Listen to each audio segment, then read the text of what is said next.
right, let's bring that to an end. Hey, well, best laid plans of mice and men. I was supposed to send a link to the live cast for BCF's website through X, but the messaging is down on the app on my end. So I sent it through his email, but I don't know if he got it in time to post live to his site. So maybe next week I'll be on Fucked in time for BCF to post the link. So welcome to Occam's Razor. This is the BCF.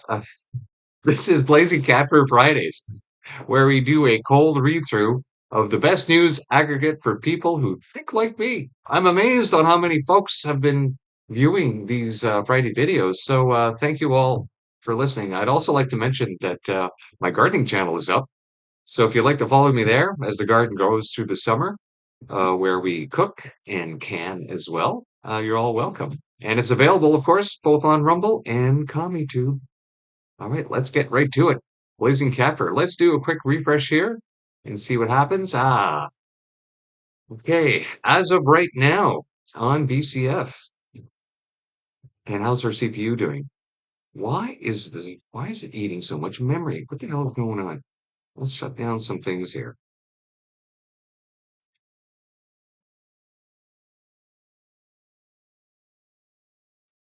See if that helps.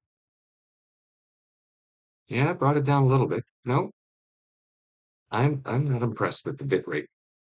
All right, well, let's get to it. So, easier ways to send messages to Trump than bringing it to the king, says U.S. Ambassador. The U.S. Ambassador to Canada says he knows the implication of King Charles III's upcoming trip to Ottawa is to push back on the U.S. President Donald Trump's 51st state threats. And he says there are easier ways to send messages to the American government. We're thrilled that the king will be here, said U.S. Ambassador to Canada, Pete Hoekstra, in an interview with CBC's The House that will air Saturday. If there's a message in there, there's easier ways to send messages. Just give me a call. Carney can call the president anytime. Hoekstra added that the annexation saga is over. Yeah, the annexation saga was never there. As we know, the entire thing was a fraud. Carney had already made a deal with the Americans, yet he misled Canadians. And of course, the only ones who bought it were the ones suffering from Trump derangement syndrome, which was everyone on the left and everyone pretty well who took the jibby jab because they adhered to the fear narrative. Let's move on here. How left-wing Chicago social justice warrior Elias Rodriguez allegedly became homegrown anti-Israeli terrorist. Yeah, we know who to blame for this. Everyone who's been pushing this anti-Semitic, anti-Israeli messaging, supporting, doing intellectual backflips to support Hamas in their terrorism by constantly finding reasons to blame the Jews. Chicago, a homegrown social justice warrior who spent years marinating in left-wing protests and propaganda, from Black Lives Matter to socialist politics, is accused of executing two young Israeli diplomats in cold blood outside the Capitol Jewish Museum in the heart of Washington, D.C. The suspect in the anti-Semitic attack is Elias Rodriguez, 31, a Chicago native and the son of an Iraq war veteran whose anti-Semitism grew out of his association with left-wing politics. Not any direct connection, Israel or the Palestinian cause, according to the federal prosecutors. Now here he goes. Alex Soros blasted for condemning shooting Israelis while funding anti-Israeli groups. Son of the big Soros former WEF leader. And DC Jewish Museum suspect terrorist Elias Rodriguez fired nearly 24 shots as gunned down victim tried to crawl away. What a monster. Oh, what's going on with Scott Adams? Let's bring up the sound here. So yesterday I'm home, and I've been getting lots of people reaching out because of my recent health related news, and but I can't talk to everybody. Like it's just continual messages coming in, and I have to kind of pace myself. So I see a phone number coming in. Somebody's calling me from some number I don't recognize. something in Florida, and I sent it to voicemail. And a little bit later, I thought, I better check that voicemail and see if that was anything I need to deal with. And the first sentence in the transcription, because the phone gives you the text version of the voicemail as well. The first sentence is, "This is your favorite president." And I thought to myself, no. Did I just send the most important person in the world to voicemail? And it turns out that I had. It was Trump, and he was just calling to check in. Now he left a semi-lengthy little voicemail, just saying he was checking on me, heard about my health situation, and and then he says, you can call me back on this number. Now, obviously, I don't call him back, right? Because that would just be ridiculous. It just was a nice thing for him to say, because he called me.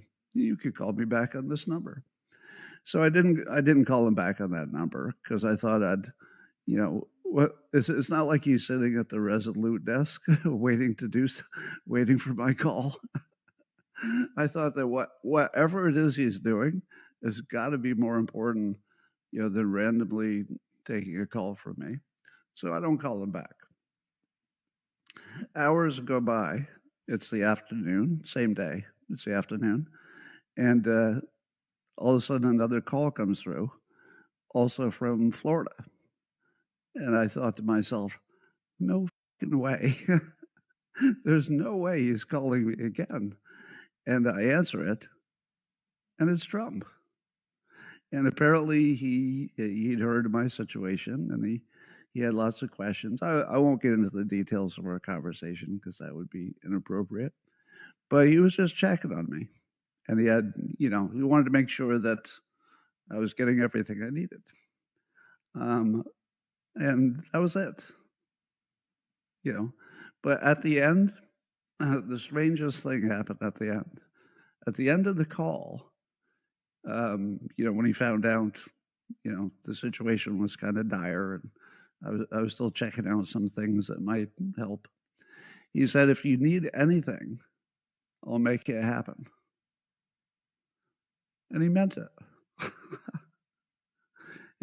He was completely aware of our, let's say, parallel journeys from 2015. He mentioned it. And it was just the most incredible, weird, hard to understand situation. But boy, was it fun. So anyway, that's my story. Well, that's President Trump for you. I will share a story about President Trump. The day he called my kitchen. Well, he didn't actually call my kitchen. He called a phone that happened to be in my kitchen.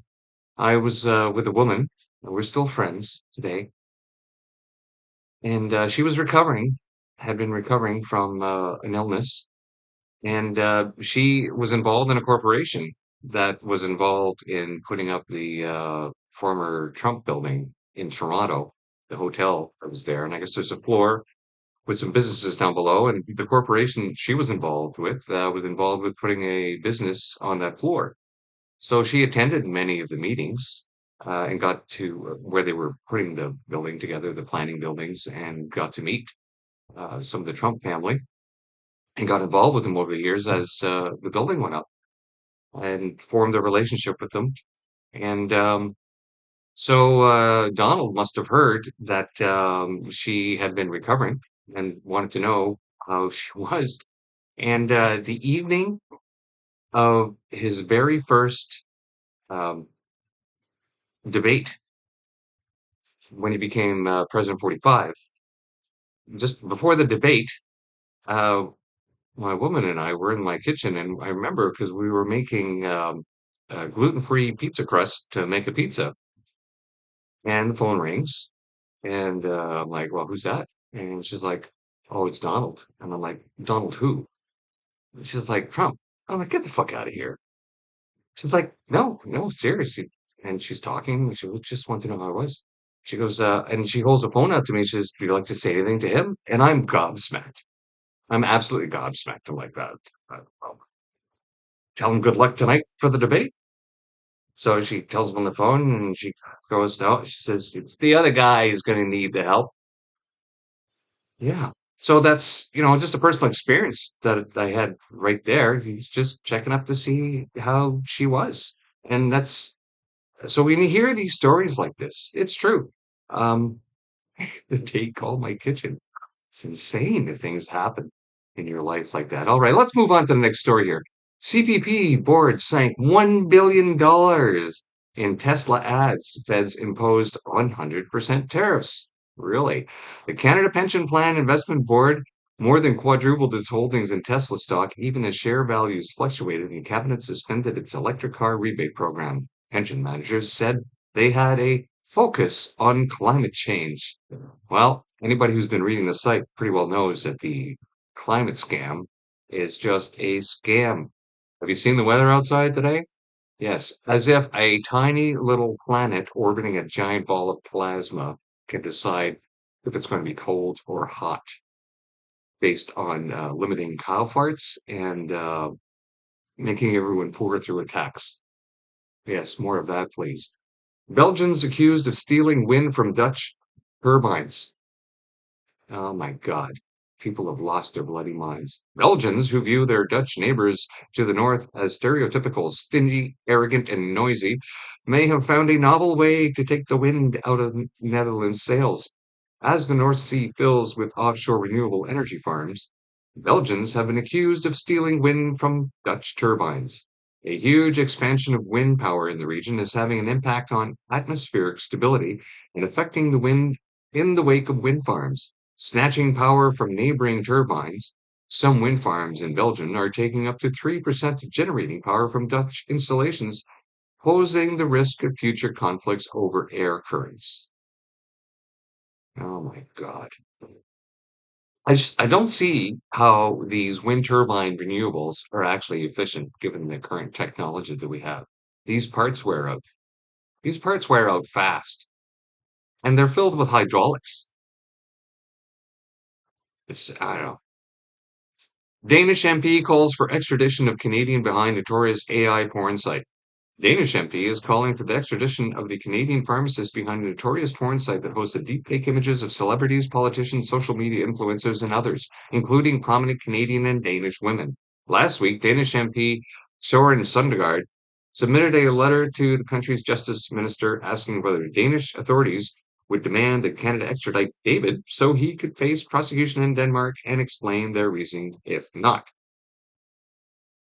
Well, it seems now that Canada is also known for this kind of criminality. As you know, we're also known for money laundering, for producing and exporting fentanyl, for being communist Chinese Communist Party pawns, and now, of course, for sex trafficking. We're also known for human trafficking in Canada. All these wonderful things have been happening ever since the Liberal government took over. Well, I'm not saying it didn't happen before Liberals took over. It seems to have exploded now. At least it was a pretense of actual law and order before the Liberals took over in 2015. Now we just have perverts everywhere. Bjorn Lomborg, the political climate on climate has changed. Oh, I like that. Over the past decades, the leaders of corporate and international organizations became used to being lauded for making grand but ultimately empty green promises on stages in Davos and at climate summits. How quickly things have changed. Fear of being called out by the Trump administration is forcing many leaders to change course, at least in their rhetoric. Yeah, imagine if we didn't have all the mainstream media across the planet constantly touting the green scam. We didn't have the majority of politicians out there touting the green scam so they can line their pockets and the pockets of their friends by extorting taxpayer money for their green scam schemes.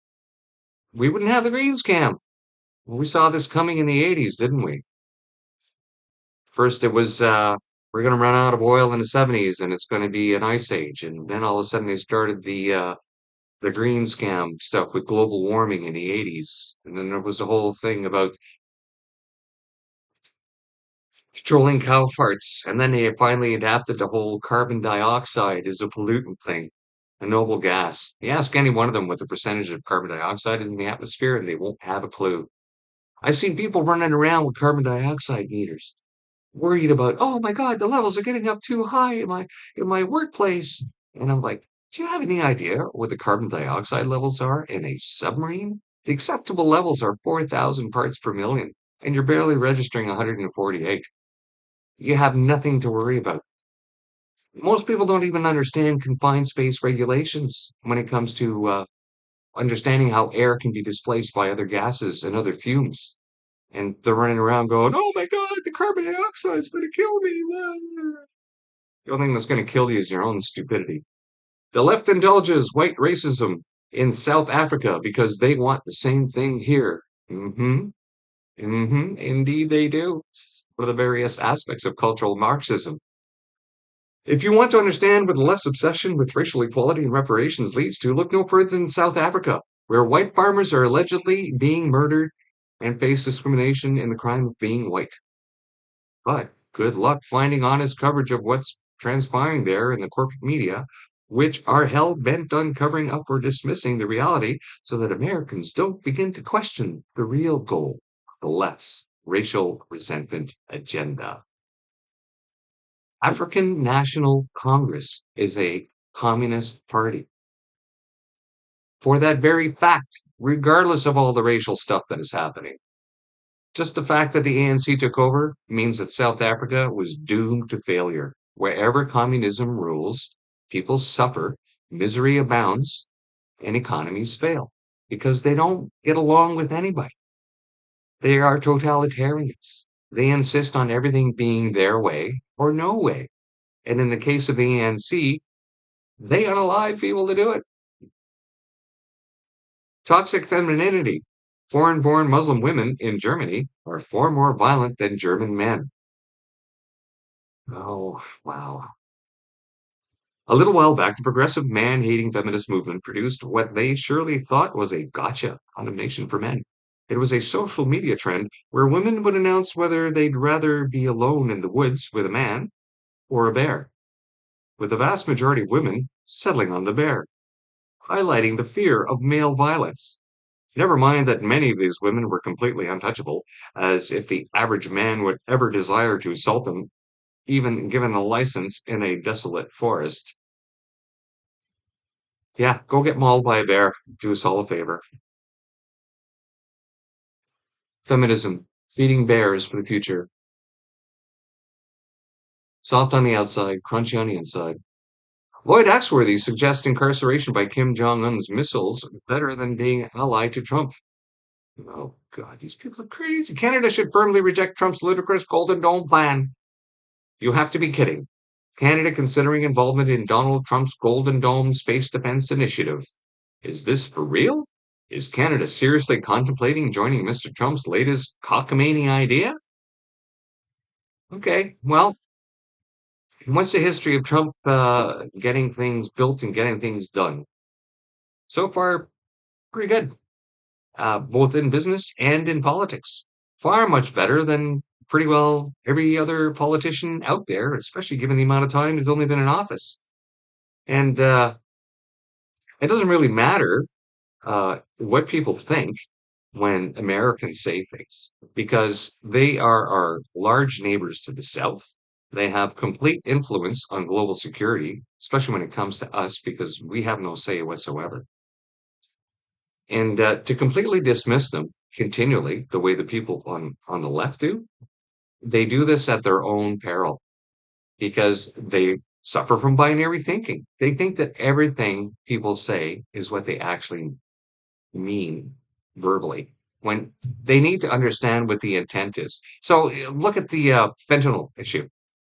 Canadians are in denial, right? No, we're not exporting fentanyl. It doesn't matter what you say. It doesn't matter even if it's true. It's the fact that the Americans think that it's happening. So you need to convince the Americans that you're not exporting illegally large number of fentanyl or illegal immigrants across the Canadian border into the United States. You have to convince the US that we're not doing that. Just saying it isn't going to convince them. Even if it's true, you have to convince them. So in this case here, when they're saying that this Golden Dome project is BS, it doesn't matter if it's BS. The Americans believe that it will work. So you have to convince the Americans that they're wrong on this? No, no, it's not going to happen. And regardless, Canada's broke, so I don't really know what we can offer to this except maybe a couple of guys on the ground with binoculars. The pogrom comes to Washington. Two Israeli embassy staffers gunned down in the prime of their lives. Young lovers shot to death for the crime of taking pride in Jewish heritage.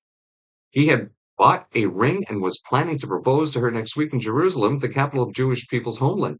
We need to speak frankly about the vile slaying of Sarah Lynn Milgram and Yaron Lashinsky in Washington, D.C. last night. It was, in President Trump's words, obviously based on anti-Semitism.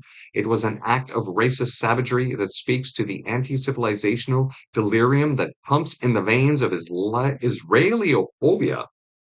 It was a pogrom come to Washington.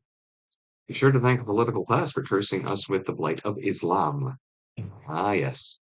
Anybody who's been reading BCF for the past 2 decades would know that BCF has broken a few stories on radical Islam and its application, especially in the Toronto School Board. Over the years, we have seen that this ideology, this religious ideology, in its various incarnations in the, was it 73, 74 different sects altogether, is not compatible with Western ethics and morals, which is why their expansionism in history has always been through violence and not through peaceful means. Now, Trump refuses to live by South Africa lies. Oh, this was outstanding. President Donald Trump is a world historical badass. What else can one say after his stunning performance in the White House yesterday? In defense of the persecuted white farmers in South Africa, I've queued this long clip of the entire meeting between Trump and South Africa President Cyril Ramaphosa yesterday, to the point where they began talking about the attacks in South Africa on white farmers.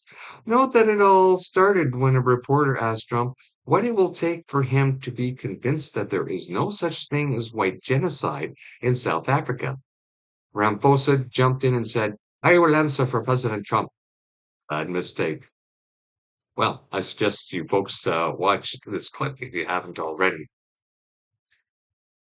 Trump is a serious madman. Jamie Sarkonic. Looks like the courts aren't actually systemically racist. Oh, really?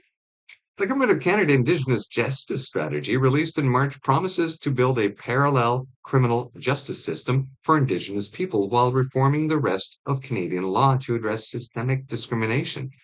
It's hardly necessary, considering how Indigenous people might even fare better in the criminal justice system than their white counterparts. Yes, some people are more equal than others under cultural Marxism. That's all I'm going to say about that. Transgender pedophiles appalling plot to create army of babies after being admitted to female prison. Oh boy, gender insanity. A so-called transgender pedophile has been hoarding bottles of semen in the hopes of impregnating female prisoners, according to a whistleblower at the women's correctional facilities. You ever burp and taste a hot dog you had 2 days ago? That's kind of what this story does to me.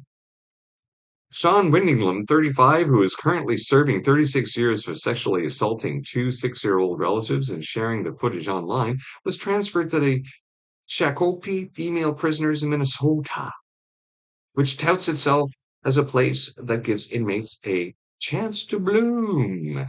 Well, Windingland was placed into the state prison after a change in policy that allowed men who say they are trans women to be housed alongside women. What could ever go wrong? It's time for the Germans to get seriously angry. Scheiße! Instead of working to protect citizens from Islamist terror, the priority of German establishment is to warn that terror must not be instrumentalized by populists. Early Sunday morning, Germany was hit by Islamist terror. Again, 5 people were seriously injured, 2 critically, in a knife attack. The perpetrator, identified as a 35-year-old Syrian refugee, was finally tracked down and arrested by police on Tuesday, 42 hours later. He reportedly entered Germany illegally 2 years ago. Fellow residents at his asylum shelter told reporters he maintained close connections to Islamist circles, a claim supported by evidence found in his room during the police investigation. Germany, that much is clear, is in deep trouble, and its establishment, though the police have done a commendable job hunting down the perpetrator, remains unable to get a grip on the persistent terrorist threat. Well, until you address who is causing the terror and why it's there, you will continue to get more terror. Right. Who are the terrorists in your society? Are you importing them? Are you giving them free housing and food? Are you bringing in masses of them? Are you forcing them to integrate and become part of German society? Or are you allowing them to live their own sheltered lives? Are you allowing them to have several wives in defiance of German law? Are you applying a separate set of laws to them than you are to people that you dislike ideologically, like the AfD in your country? Germany, you've done it to yourself. The pendulum is going to swing the other way. It's processing itself right now. AfD is becoming the most popular party, and it will be taking over Germany. As you can see, we're at the bottom of the page for BCF Fridays. We do not go into the second page because there's enough already, and you're probably getting tired of my voice. We'd like to thank you all for coming and watching this BCF Fridays once again. And we will see you next week for the next selection of stories. And hopefully, I will have Uniform Foxtrot myself well enough to get the link in time to BCF to post this on his website. And maybe we'll be watching ourselves doing this. You never know. Talk to you later. Thanks for coming out. Bye.